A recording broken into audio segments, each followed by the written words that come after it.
What's the first thing that comes to your mind when I say science-based lifting? Is it someone running around the gym with glasses and a notebook? Are they doing awkward exercises you've never seen anyone do before? Or are they perhaps critiquing the form of a fellow gym goer? Well, I'm here to tear down that preconceived notion and enlighten you in the ways of scientific weightlifting. And if you're a young lifter like me, listen closely, because what I'm about to tell you can make a huge difference for your lifting career in the long term.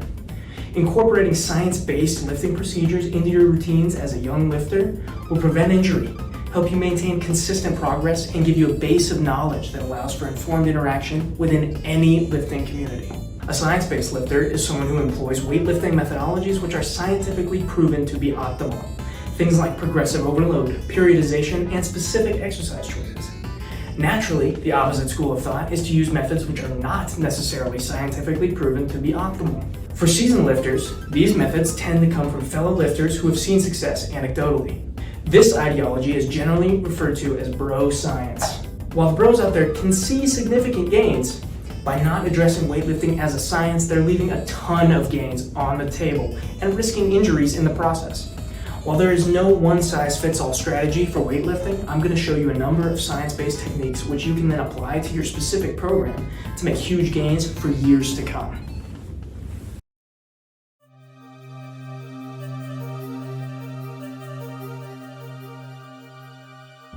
Injury prevention.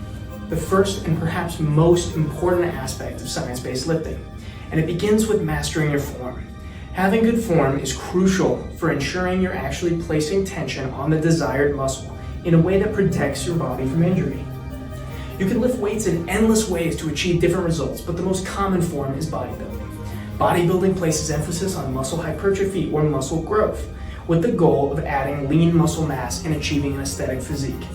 This is often done by combining compound movements, exercises which utilize many different muscles at once, with isolation movements, which narrow the focus to a single muscle group at a time.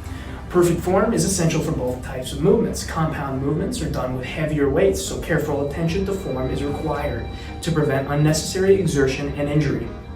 Isolation movements similarly require perfect form in order to accurately target the muscle to be isolated. With all that in mind, how do we perfect our form? This question is both very simple and quite difficult to answer. At a base level, good form requires the lifter to perform repetitions of an exercise while focusing on controlling the weights at all times. To demonstrate this idea, we're going to look at the body weight dip performed by my science-based lifting intern in our state-of-the-art gym. Starting from the top, slowly lower yourself down as far as you can comfortably go and feel that deep stretch in your chest. Hold for a second and explode back up to the top. Every single rep should look exactly like this, though they may slow down as you progress through the set. In contrast to these beautiful reps, here's an example of what not to do. Notice our subject flying through the reps, stopping long before getting a good stretch on the muscle and heaving himself up using his whole body. He's dropping himself from the top position and catching himself halfway down, which drastically increases the risk of injuring his shoulders.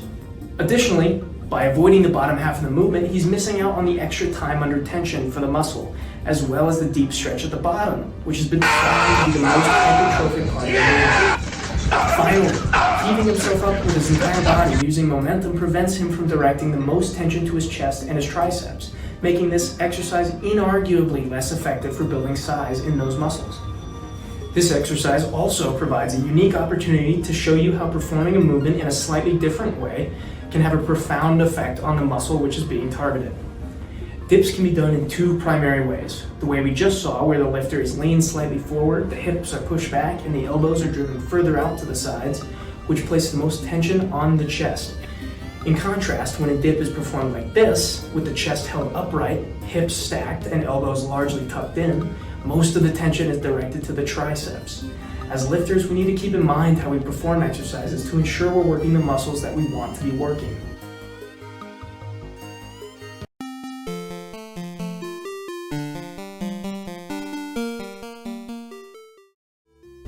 Lifting is highly individualized, which is something that many weightlifters overlook. Everyone is built a little bit differently and will therefore require individualized lifting approaches to find what is optimal for them. As you become more experienced, you'll gain a better understanding of how your own body responds to weight training, which is crucial because sometimes the generally agreed upon techniques will not work best for your own body structure. Starting by focusing on good technique will greatly accelerate the process of developing the mind-muscle connections that you need to more quickly find what works best for you. In my own lifting, I noticed that whenever I would bench press, I would get a lot of pain in my right shoulder. After trying a number of different shoulder exercises, I finally found one which perfectly warms up my shoulders for benching. This rotator cuff exercise allows me to put my shoulders through a wide range of motion, which is utilized during the bench press at a much lower weight to get them ready to push much heavier. Doing this before benching immediately stopped all my shoulder pain, and I've been doing it every chest day since. The first and most foundational science-based lifting technique is progressive overload, which is the process of increasing the weight, number of sets, number of reps, or making improvements to your form on an exercise over time. Overload is a necessity in order to force your body to make adaptations resulting in increases in both strength and muscle size. In the beginning of your lifting career, within the first 6 months to a year or so, you'll experience newbie gains, which are rapid gains in size and strength the body makes due to the introduction of resistance training. During this period, progressive overload will come naturally. You'll lift more weight every week, and you'll start noticing changes in your physique. After this period, you'll begin to feel the cold embrace of diminishing returns. Before long, it won't be possible to overload as quickly as you could before. At this point, you need to start employing the other staple of science-based training, periodization.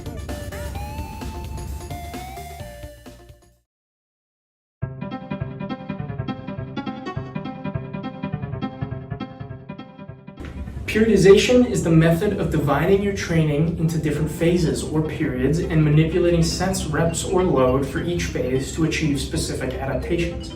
There are several kinds of periodization techniques, but the two most common are linear periodization and nonlinear or undulating periodization. Linear periodization is great for most lifters as it narrows the focus down to one training parameter per training block. For example, you could do something like this. Spend 3 months doing strength focus work, followed by hypertrophy focus work. Then take a 6-week fat loss phase and repeat the process. This way, you can devote all your energy towards one training aspect at a time, which makes it easier to put into practice. Nonlinear periodization is a good alternative for those looking for more flexibility. This method is typically better for competition athletes that need to account for varied training schedules. That being said, you can adopt components of both techniques to account for your specific needs. While consistency is crucial and sticking to a set program is important for proper progressive overload, having a good feel for your body's response to training is critical for quality progress. A good example of this as it relates to periodization is the concept of overtraining. Overtraining can occur when the stress you put on your body is more than what your body can recover from. When your body is too fatigued from high training intensity or volume, lack of adequate sleep, improper nutrition, there's just no way for you to continue to make gains. If you notice that you feel too exhausted to push yourself in your workouts, you know that adjustments need to be made, perhaps in the form of a deload week, or altogether switching your current training phase. As effective as training is in building muscle, it's only one part of the story, the other two being sleep and nutrition. If you neglect these other two components, you're not going to be able to properly determine whether the fatigue you're experiencing is the result of training stagnation or simply insufficient recovery from sleep or nutrition. Firstly, there can be no argument that quality sleep is absolutely essential for recovery, which is needed in order for your body to repair the micro damages it sustains during hard training. A study was performed on over 10,000 university students between the ages of 16 and 30 to determine the correlation between sleep and muscle mass reduction. The results were fairly cut and dry. Those that got quality sleep, in the ballpark of 7 to 8 hours per night, were less likely to experience strength and muscle mass losses. Proper nutrition is another essential component of recovery and therefore continued progress in the gym. Without question, the most important aspect of nutrition for building lean muscle is protein intake. Protein is the key factor in muscle recovery and growth, which is exactly what we as bodybuilders are striving for. But exactly how much protein do we need to make the most gains? This is a topic that's frequently debated, and there's no concrete answer. That being said, the International Society of Sports Nutrition recommends an overall daily protein intake of 1.4 to 2.0 grams of protein per kilogram of body weight to those engaging in strenuous exercise. That translates to about 0.64 to 0.9 grams of protein per pound of body weight. Ideally, we want to fall within this range and hopefully on the higher end every day to optimize our muscle growth.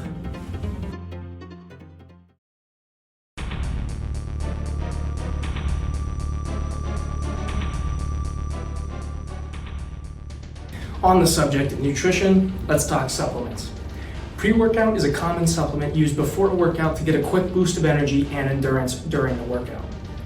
Pre-workouts typically contain beta-alanine, which is an amino acid that decreases the acidity in the muscles caused by the body breaking down glucose into lactic acid. This reduces muscle fatigue and increases endurance during your workout. Be aware that this does sometimes cause a skin tingling or itching sensation, which can be slightly uncomfortable, but it has been proven to be a healthy supplement at the recommended doses. Pre-workouts also typically contain caffeine in varying doses. Caffeine is used to improve focus as well as increase energy for your lift. Because of this, it's important not to abuse pre-workout, as it's possible to develop a tolerance to it. Because of this, I'd recommend only taking pre-workout when you feel particularly tired or unmotivated, as it can give you the push you may need to still get in a great lift. Another commonly found component of most pre-workouts is creatine, which is a naturally occurring compound found in red meats and seafood and encourages ATP production within the body, which provides more energy to your muscles. Many lifters supplement additional creatine outside of what is found in most pre-workouts in order to maintain creatine saturation within the muscles. Around 5 grams of creatine per day is usually a good number to aim for to do that. When your muscles are fully saturated, you'll likely be able to push yourself a bit further in the gym. Usually this comes in the form of 1 or 2 extra reps or an extra set. Over the long term, these small improvements can result in fairly significant muscle mass gains. Taking creatine does increase water retention in the body, which can temporarily increase body weight, but understand that this does not reflect an increase in body fat, and it's usually going to regulate within a week or 2. To close this out, I'll take a second to re-examine the bro approach with your newfound science-based lifting chops. Let's start with the night before. Naturally, the bro has better things to do than getting a full night's rest. Perhaps just 1 more game of Fortnite, which will probably lead to a few more, especially considering the double scoop of pre-workout he irresponsibly took before his 9 p.m. workout. The next morning, he wakes with a stir, bright and early, with 5 hours of sleep under his belt. He's going to start today off right with an early workout, which of course can't be done without maximum focus and energy. Another double scoop should do the trick, and he won't forget to take his creatine, and neither will you. What will he hit today?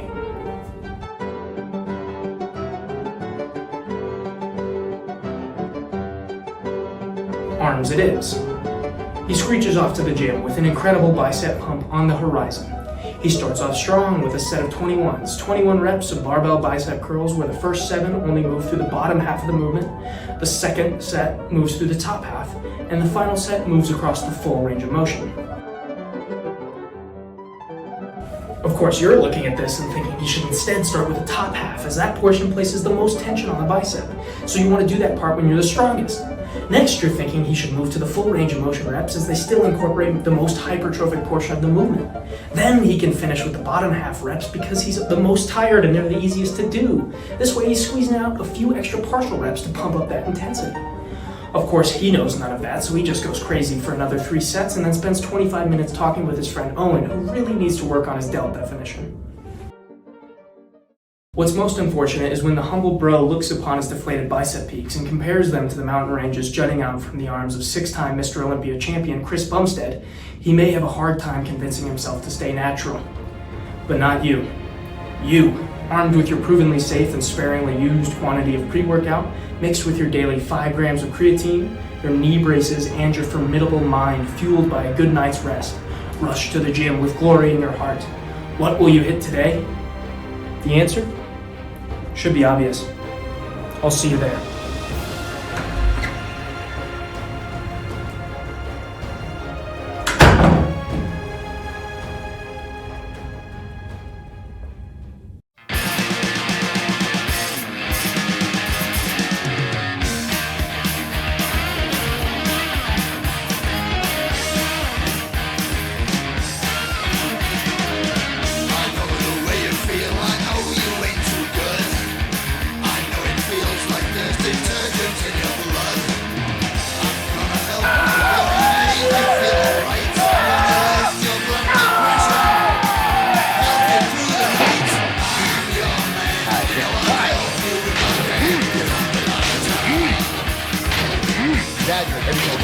Higher. Never. I know you're desperate, I really sympathize. I see the moment of a flicker in your eyes.